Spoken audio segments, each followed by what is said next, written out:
recuerdo que Paul Kennedy publica en 1987.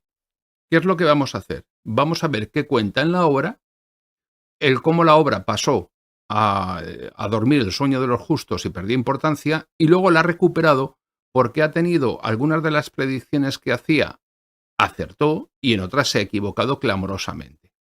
Pero no tenemos que perder de vista cuál es la motivación que tiene Paul Kennedy para escribir este libro. Porque Paul Kennedy, de alguna manera, es un continuador de la obra de McMahon, como veremos después. Es decir, no está pensando en ninguna otra cosa que no sea la perpetuación del poder y de la hegemonía anglosajona en el mundo con todo lo que ello supone. Voy a saltarme las otras críticas que retuvo. En cualquier caso, la única que voy a... Una oración, una frase de Christopher Lehman Haupt en el New York Times que decía: Kennedy da un significado épico al relativo declive económico e industrial de la nación. Pues vamos a ver en qué consiste el tono épico que le da a la nación. Bien, el trabajo está escrito desde una perspectiva historicista y refleja una preocupación geopolítica esencial de los Estados Unidos a finales del siglo XX. ¿Cómo evitar que los Estados Unidos, al igual que todas las grandes potencias que le precedieron, terminen cediendo su posición de privilegio? Ese es el libro. Bueno, por lo que se puede... es lo que yo decía, se puede establecer una cierta continuidad con la clásica obra de Mahan, que la estudiaremos también aquí, porque guarda mucha relación con los Estados Unidos como potencia talasocrática, la influencia del poder marítimo en la historia, que es el gran teórico que que teoriza sobre el imperio naval británico y que continúa prolongando y proyectando esa visión para los Estados Unidos. Y como buen ignorante anglosajón que era Mahan, de todo lo que suponga España, pues basó también su obra en la consideración británica, pero nunca en ese imperio marítimo que durante 400 años se mantuvo incólume a lo largo de la historia, sin que ni una sola vez pudieran los anglosajones, por mucho que nos odiasen, poder hacerse con el convoy de Indias de que cada 6 meses cruzaba el Atlántico. Bien, pues McMahon trataba de definir los pasos a dar para que los Estados Unidos alcanzasen el rango de gran potencia, y Paul Kennedy lo que hace es continuar con la obra de Mahan de alguna manera, y digo de alguna manera porque la obra de Kennedy no hace una consideración del poder marítimo, sino de las razones que mueven a la decadencia o al mantenimiento de la hegemonía de un país, para establecer la línea estratégica a seguir para no dejar de ser esa gran potencia que Mahan prefiguró. La obra no da por sabidas cuestiones básicas para un estudioso de la historia o de la estrategia, y por ello tiene un interés para un amplio sector de lectores, porque obviamente es muy didáctica, explica muy bien muchas cosas, explica muy bien las ideas que él tiene sobre muchas cosas, que no es lo mismo. Y tal como Kennedy afirma, en la primera fase de la introducción hay distintos trozos del libro que se los voy a leer, muy pocos, pero creo que son importantes conocerlas. Este libro se ocupa del poder nacional e internacional en el periodo moderno, es decir, del post-renacimiento. El libro empieza en 1500. Procura rastrear y explicar cómo han ascendido y caído las diversas grandes potencias, interrelacionadas durante los 5 siglos que van desde la formación de las nuevas monarquías de Europa occidental hasta el inicio del sistema de estados global y transoceánico. Kennedy se centra en la interacción entre economía y estrategia a medida que los estados punteros del sistema internacional luchaban por aumentar su riqueza y su poder para llegar a ser ricos y potentes y convertirse en potencias, y el cómo luchaban entre ellos. Básicamente, las 3 naciones que han luchado por esa potencia, por ser esa potencia mundial, han sido Francia, Inglaterra y España. Por lo visto, y según dice Kennedy, por lo general, el triunfo o colapso de cualquier gran potencia ha sido la consecuencia de prolongadas luchas de sus ejércitos, pero también de la utilización más o menos eficiente de los recursos económicos productivos del Estado en tiempos de guerra. Esta relación y esto es lo verdaderamente valioso de la obra de Paul Kennedy, es la relación que establece entre poder económico y poder militar y el cómo se relacionan entre sí de manera que pueden hacerle retroceder o avanzar ese país en función de cómo aplique las prioridades de gasto. Bien, no obstante, como las relaciones de riqueza y poder militar de los distintos actores del escenario estratégico no permanecían constantes, es además esencial conocer la forma en la que la economía de dichos estados iba variando en relación con las otras naciones líderes durante las décadas de paz que precedieron a los periodos de lucha. Kennedy parte de esta afirmación. En el año 1500, para los habitantes de Europa, no era en absoluto evidente que su continente estuviera destinado a dominar gran parte del resto de la Tierra. Aquí vemos que lo dice un inglés. Dice, para los habitantes de Europa. Señor mío, los habitantes de Europa eran los polacos, también las personas que vivían en ese espacio, en Lituania, en Dinamarca, en Suecia o en Grecia. Y evidentemente ninguno de estos países o de esos territorios, porque se le olvida a Kennedy que en aquel momento las naciones tal y como las concebimos en la actualidad no existían.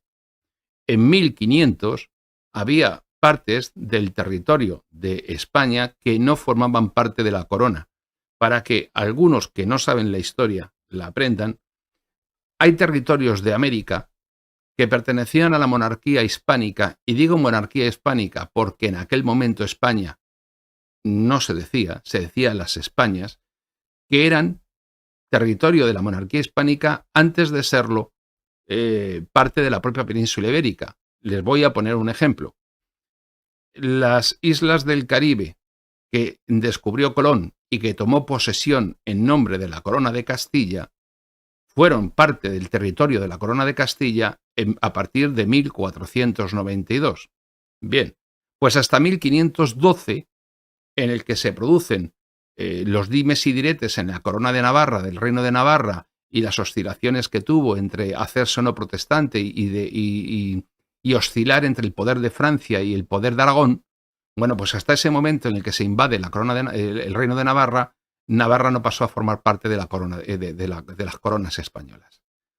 Y es más, a la muerte de Isabel la Católica, que él dice aquí los Habsburgo, todavía coexisten las tensiones entre países diferentes, entre Aragón y Castilla, porque Felipe I, que es el primer Habsburgo, marido de Juana de Castilla, se las ve tiesas con su suegro, que es el rey de Aragón. Por lo tanto, hablar de que en 1512 ningún país es sencillamente impropio de un historiador que se pretende del nivel de Paul Kennedy y del que se habla como si fuese una eminencia y catedrático de historia. Pues miren ustedes. Creo que no te voy a hablar de historiadores españoles o americanos. Y cuando digo americanos no me refiero a estadounidenses, a gringos, me refiero del Río Bravo hacia abajo. Pero dése usted una vueltecita, porque solamente entre historiadores británicos tiene usted ¿qué le voy a decir yo? A Henry Kamen, que es catedrático en Oxford y es hispanista, o tiene usted al fallecido lamentablemente John Lynch o a John Eliot, que le dan 27 vueltas en el conocimiento de la historia de la que él parte. Bueno, pues Kennedy estudia la política y la economía de las grandes potencias, como he dicho, y la razón de su decadencia, haciendo una previsión al principio del libro de los puestos de China, Japón y de Europa, y luego más tarde, al final del libro, de la Unión Soviética, de la Unión Europea y de los Estados Unidos a finales del siglo XX, anticipando, y esto sí es importante, el desplazamiento del poder internacional hacia Asia y haciendo especial hincapié en la idea de que con el tiempo los desequilibrios. Esos son dos de los libros que él ha ido publicando, como he dicho, y esta es la portada original del libro de Kennedy. Anticipando el desplazamiento del poder internacional hacia Asia y haciendo especial hincapié en la idea de que con el tiempo los desequilibrios económicos y fiscales de Estados Unidos irían debilitando los cimientos de su poder y tal y como había ocurrido con otras potencias a lo largo de la historia, Estados Unidos perdería su posición preeminente como consecuencia de su... Este es un concepto estupendo porque es un concepto que sí es un verdadero hallazgo. No es de Kennedy, pero es muy interesante, que es la sobrecarga imperial, el peso de la púrpura. Todos los imperios que han sido, se les ha impuesto por su propia por su propia ambición, una carga que tenían que asumir, que al final a todos les venció. Kennedy escribe: la tarea que afrontan los líderes de Estados Unidos durante las próximas décadas es la de reconocer las grandes tendencias en curso y que necesitarán gestionar el proceso para que la erosión relativa de su posición se produzca lenta y suavemente y no se vea acelerada por políticas que proporcionen beneficios inmediatos, pero desventajas a más largo plazo. La única amenaza grave a los intereses de Estados Unidos puede venir de su fracaso a la hora de adaptarse de manera razonable al nuevo orden mundial. Creo que este párrafo recoge el motivo por el cual merecía la pena traer aquí a Paul Kennedy y a su libro. Porque la pregunta que debemos hacernos es si desde que Paul Kennedy escribió esto en 1987, 37 años después, Estados Unidos ha sido capaz de hacer lo que dice Paul Kennedy o no. La caída del muro de Berlín en 1989 y el estallido de la burbuja económica en Japón en 1990 hicieron olvidar las tesis de Kennedy. 25 años más tarde, el debate en curso sobre el posible poder sobre el posible declive de Estados Unidos vuelve sobre las mismas causas ya apuntadas por Kennedy. Primero, un escaso ahorro y un excesivo consumo. Segundo, los riesgos de la desindustrialización. Y tercero, un déficit fiscal crónico que alimenta una gigantesca deuda nacional. Aunque a Kennedy se le olvide, sí, de acuerdo, los de la imagen son los Austrias mayores, los Austrias mayores y menores, porque ahí también está Carlos II, el hechizado, el último de ellos, pero también está Felipe II. Pero tenemos que eso que tenemos en el mapa fue esa potencia imperial que representó no la Casa de Habsburgo como él pretende, sino la Casa de Austria, que solamente fue la dirigente de unas circunstancias políticas, militares, económicas y culturales que excedían con mucho los propios intereses de la Casa de Austria, porque tenían un dinamismo propio que fue mucho más allá de lo que se puede imaginar el propio Paul Kennedy. Bien, el libro de Kennedy causó una gran impresión porque él hace una síntesis de la historia moderna, con que yo estoy siendo muy crítico en lo que hace en referencia a España. La tesis principal es muy buena, y eso sí es cierto, porque ese planteamiento de interdependencia de la productividad económica y del dominio militar es brillante. Y en el capítulo, sobre todo en el capítulo final, cuando él plantea el debate de hacer un pronóstico sobre las grandes potencias que en 1987 se disputan el territorio. Pensemos que China en ese momento estaba muy lejos de ser lo que ha llegado a ser después.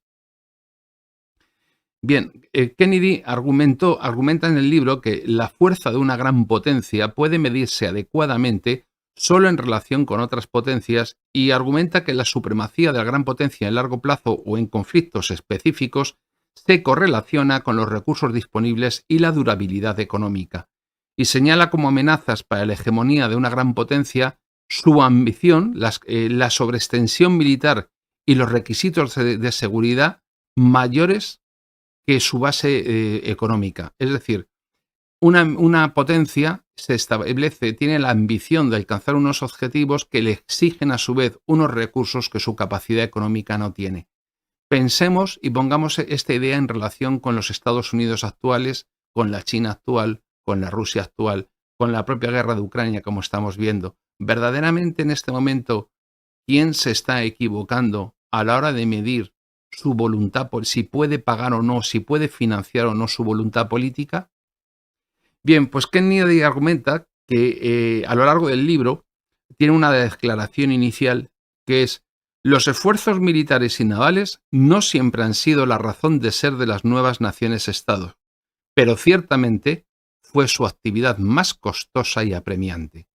Es decir, todas estas potencias que se han sucedido entre el 1500 y el año y final del siglo XX han tenido siempre no han tenido la actividad militar como un motor, como una razón de ser, como sí tuvo en su día el imperio, la Roma republicana y el alto imperio romano, ¿no? Sino que el aspecto militar y el gasto militar y el desarrollo militar ha sido una consecuencia de su ambición imperial, pero no ha sido la ambición imperial, digamos, o el resultado imperial una consecuencia de su ambición militar. En su teoría, en la introducción, Kennedy, este es un párrafo largo, lo tengo que leer, dice lo siguiente: el conflicto militar al que se hace referencia en el subtítulo del libro siempre se examina en el contexto del cambio económico. El triunfo de cualquier gran potencia en este periodo o el colapso de otra ha sido por lo general consecuencia de la larga lucha de sus fuerzas armadas, pero también han sido las consecuencias de la utilización más o menos eficiente de los recursos económicos productivos del Estado en tiempos de guerra y, además, en segundo plano, de la forma en que la economía de ese Estado había estado subiendo o bajando en relación con las otras naciones líderes en las décadas anteriores al conflicto real. El resto me lo salto. Bien, a partir de ahí voy a tratar de ir abreviando para no excederme demasiado, porque si no sería muy largo. A partir de ahí, él va recorriendo en cada capítulo una etapa histórica. En el primero habla de la edad moderna preindustrial y que habla que los imperios orientales, por imponentes y organizados que parecieran en relación con Europa, padecían las consecuencias de tener una autoridad centralizada que insistía en la uniformidad de prácticas y creencias. Eso fue el imperio francés a lo largo de la historia. Ahí estamos hablando de todo lo que fue el siglo XVII, XVIII y hasta el XIX. Como veremos, no todos los territorios en los que Francia estuvo presente luego han heredado una tradición francesa. Es más, en la mayoría de los casos no ha sido así, a diferencia, por ejemplo, de los territorios del Imperio Británico o del Imperio de la monarquía hispánica, ¿no? Bien, pues también en este capítulo también nos habla de la dinastía Min, del Imperio Otomano y de la aparición de un mundo musulmán en la India, que hoy día es la zona musulmana que tantos conflictos ha generado entre la India, Pakistán, Bangladesh y demás, el Imperio Mongol, Moscovia, el Japón Tokugawa y una serie de estados de Europa Occidental y Central, todos ellos en la línea divisoria, cuál era su situación en aquel momento entre el Renacimiento y la historia moderna, situándola en torno al año 1500. En el segundo capítulo, Kennedy apuesta, se refiere a la apuesta de los Habsburgo, siempre como forma de evitar. Es más, cuando menciona a España o a los españoles lo hace indebidamente, porque en aquel momento ni España ni los españoles como tal conforman una nación desde el punto de vista del concepto que podamos tener ahora. Son las Españas y los españoles, pero se saben las diferencias, por ejemplo, en las fronteras interiores o, por ejemplo, la limitación del poder real. Un ejemplo, cuando Antonio Pérez, secretario de Felipe II, traiciona a Felipe II y es encarcelado y consigue huir, huye a Aragón. Y no es que Felipe II no es que no sea rey de Aragón, pero Felipe II es rey de Castilla, es rey de Aragón, es rey de Murcia, es rey de Mallorca, es rey de Jerusalén, y así sucesivamente una cadena casi inacabable de títulos en la corona española en las que, digamos, es la figura del rey el punto y el nexo de unión. Ejemplo, el Nápoles, los territorios italianos del sur de la península italiana o Cerdeña son territorios idénticos, iguales en su condición o en su papel a los peninsulares o a los americanos o a los que existen en el milanesado o en Flandes. Bien, pues durante 140 años dice que el bloque dinástico religioso encabezado por los Habsburgo austriacos y españoles pareció amenazar con convertirse en el poder europeo hegemónico, pero que el resto de los estados se opusieron y que esto fue lo que hizo que se excedieran las capacidades económicas de España durante esos conflictos. Obviamente esto fue así y de hecho durante aquel periodo la hacienda de la monarquía hispánica quebró en distintas ocasiones porque si algo había era una gravísima dificultad para mantener el coste, la sobrecarga imperial. La monarquía hispánica y los territorios hispánicos eran inmensamente ricos y aún así no existía la capacidad técnica ni existía la capacidad para poder organizar un aparato del Estado tan complejo que diera satisfacción a las necesidades militares que se abrían en el Mediterráneo Oriental, en Europa Central, en África, en Extremo Oriente. Era imposible, ¿no? Dice, sencillamente, los Habsburgos tenían demasiados quehaceres, demasiados enemigos a los que combatir, demasiados frentes que defender. La resolución de las tropas españolas en la batalla no podía compensar el hecho de que estas fuerzas tenían que ser dispersadas en guarniciones en el norte de África, en Sicilia, Italia y en el Nuevo Mundo, así como en los Países Bajos. Si ahora me hacen ustedes un favor, cojan ustedes esta frase del libro, sustituyan donde dice Habsburgos y españoles, pongan Estados Unidos y la OTAN, y donde ponen estas posesiones de norte de África y demás, sitúen los distintos frentes que tiene abiertos el mundo anglosajón en este momento. Filipinas, Japón, Taiwán, Birmania, Tailandia, el Océano Índico, Oriente Medio, Israel, Ucrania, Escandinavia, el Ártico, el Antártico, los subversivos hispanoamericanos que no se conforman con que les pisen toda la vida y se levantan y protestan, da igual dónde y cómo y bajo qué idea lo hagan, la respuesta es siempre la misma, no os queremos, pues todo eso y verán que la circunstancia es siempre la misma. Y dice, los otros estados, Francia, Inglaterra, Suecia e incluso el Imperio Otomano, Turquía, disfrutaron de algunos periodos de paz y de recuperación. El destino de los Habsburgo, y más especialmente de España, consistió en tener que salir de una lucha para volverse inmediatamente contra otro enemigo. Es decir, la potencia dominante nunca conoce descanso.